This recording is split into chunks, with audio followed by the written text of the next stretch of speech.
Welcome to the Deep Dive. Today we're really diving headfirst into, a story that's got everything, hasn't it? Napoli's 2025-26 season kickoff. Absolutely. It's already shaping up to be, well, dramatic. Right. Just picture Naples right now. You've got the sun setting, the Stadio Diego Armando Maradona just buzzing, that energy. Oh, yeah, you can almost feel it. Reigning champions, ready to go, Yeah. massive hope. Massive hope, exactly. Mhm. But, and this is the core of it, there's this huge paradox right from the start. The absolute high of landing a global superstar, immediately followed by some, frankly, devastating news, a real setback. It really throws a spanner in the works, doesn't it? Before a ball's even kicked in anger. It does. So our mission today for you listening is to sort of unpack all of this. We want to look at the key players, the tactics, what Conte's thinking, and really get a feel for the city's pulse. Because Naples and Napoli, they're inseparable, really. It's about understanding that whole mix of strategy, passion, and, let's be honest, a bit of fate. Yeah, why it all matters so much there. Okay, let's start with the high, the big one. Kevin De Bruyne. What a signing. Just wow. Incredible, right? Yeah. A genuine coup for Napoli. He's 34 now, comes on a free from Manchester City after, what was it, a decade? 10 years, yeah. 6 Premier League titles, that Champions League win in 2023. Yeah. I mean, the guy's CV speaks for itself. Totally. And any doubts about, those hamstring issues he had? Gone. Pretty much instantly. That friendly against Girona. Oh, I saw the highlights. Brilliant. 2 goals, an assist, in a 3-2 win. It was like he was saying, doubts, what doubts? Just pure class. And the city's response. You mentioned how inseparable they are. It's amazing. Already murals of De Bruyne are popping up next to Maradona, next to Osimhen. Wow, that's quick. It tells you everything about the ambition, right? They don't just see a great player, they see another potential icon. It's a cultural thing there, elevating the whole city. And the plan, presumably, was this killer midfield partnership with Scott McTominay, last season's Serie A MVP. Exactly. That was meant to be the engine room. De Bruyne's creativity, McTominay's energy, and, well, his knack for important goals. That was the vision. Control, creativity, goals from midfield. So you've got this incredible wave of optimism. De Bruyne arrives, murals are going up, the midfield looks sorted, and then boom. Then boom, yeah. The crushing blow, Romelu Lukaku. It just feels so cruel, doesn't it? Especially given the timing and, well, everything. It really does. A high-grade tear, rectus femoris muscle, left thigh. That's serious. How bad are we talking? What's the time frame? Happened in that friendly against Olympiacos, August 14th. Confirmed at the hospital. They're saying at least 3 months out. Minimum. 3 months minimum. So potentially not back until 2026. Potentially. There's even talk of surgery being needed. It's not good news at all. And why this is such a hammer blow, beyond just losing a top striker. Explain his impact last season. He was fundamental, absolutely central to how they played. The only player in the entire Serie A last season. The only one to get double figures in both goals and assists. 14 goals, 10 assists. In 36 games. That's incredible output. It's not just scoring. Not at all. He's the focal point, holds the ball up, brings others into play, creates chances, and scores goals.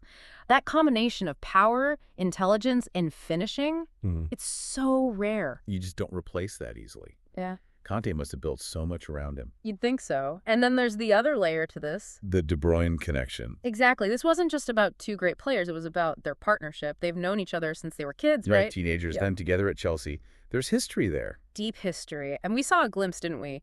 That Girona game. Lukaku sets up one of De Bruyne's goals. Ah, that's right. You could almost see the potential clicking right there. That chemistry, that understanding, you can't just manufacture that overnight with a new signing. So yeah, it's not just losing goals, it's losing that specific, potentially lethal connection, a dream deferred, as you said. So the big question then becomes, how does Antonio Conte respond? Well, if there's one coach you'd back to handle a crisis like this, probably Conte. True. The guy's relentless. Led them to the title, obviously. His work ethic, his tactical mind, it's top tier. And him deciding to stay, that was huge for them. Stability. But yeah, now he's got this massive immediate problem. He has to completely redraw the attacking plan. Right. All those meticulous preseason plans, probably out the window. You'd imagine so. He lives and breathes tactics. This forces a fundamental rethink. Do they have cover? I know they made some signings. They do have options, yes. Lorenzo Lucca came in from Udinese. Very tall striker, different profile. Yeah, aerial threat mainly. You'd think so. And Noah Lang, the Dutch international, more of a flair player, maybe plays wider or behind the main striker. Okay, so there are bodies, Hmm. but they also lost players, right? Key guys from recent successes. They did. Simeone and Raspadori are gone. Both played big parts in that 2023 title win. So the squad, particularly up front, is actually thinner than maybe they expected it to be at this point. Which means transfer market. The window's still open for a bit. Until September 1st. And yes, the reports they're actively looking. Names being floated. Xerxes at Man United. Mateta from Palace. Okay.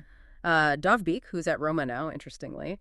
And Kristovic from Lecce. Quite a mix there. But can any of them really replicate what Lukaku did? That specific blend of power and finesse?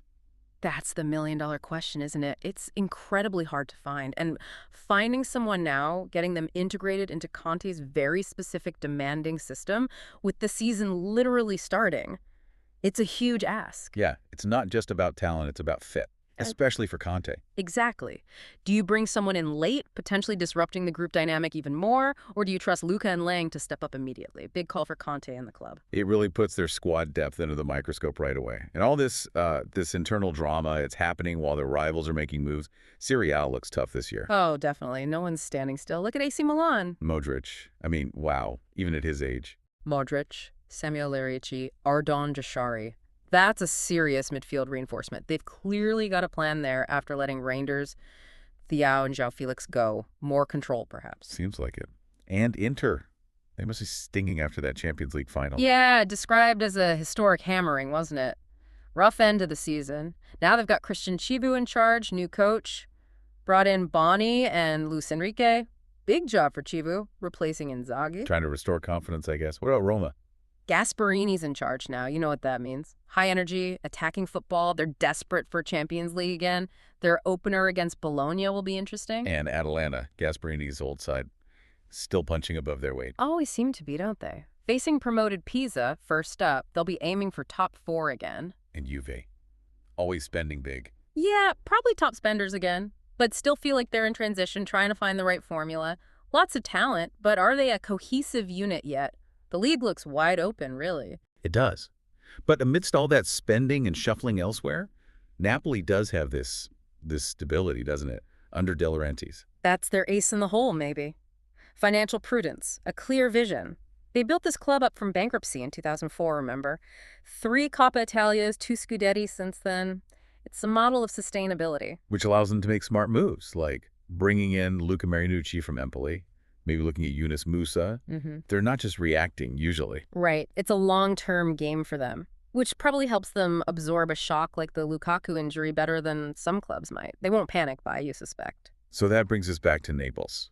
The city, the fans. How does this all land there? Football is just everything there. It's woven into daily life. Every conversation in every cafe probably touches on De Bruyne, Conte, Lukaku. You can imagine. So the injury isn't just seen as a disaster. Well, it is a massive blow, no doubt. Yeah. But the narrative shifts, you know. It becomes about resilience. It becomes an opportunity for Lucca, for Lang, to become the unexpected heroes. That classic Neapolitan spirit, maybe. Finding strength in adversity. Exactly. It taps into something deep in the city's identity. Conte's iron will, De Bruyne's magic. Yeah. They'll lean on that. And the fans. They will be immense. Oh, absolutely. The noise in that stadium. To Napoli will be deafening. They're the 12th man, truly. It's more than a game there. It genuinely is a way of life. So wrapping this up, it's just such a compelling start to their season. Incredible highs, really challenging lows, all before a competitive ball is kicked. The debut of a superstar, De Bruyne, against the backdrop of losing Lukaku, their main man up front, it's pure football drama. And the road ahead is tough. Defending the title, Champions League ambitions, that squad depth being tested immediately, Conte's tactics under pressure. A huge test right from the off. Adaptation is key now. So maybe the thought to leave you, the listener, with is this. Does losing such a key player like Lukaku inevitably derail a champion's ambition? Or does it maybe light a different kind of fire? Does it force others to step up to find a new way, to show a different kind of resilience? What does that resilience actually look like on the pitch, week in, week out, when a whole city is living and breathing every moment with you? That's what we're about to find out with Napoli.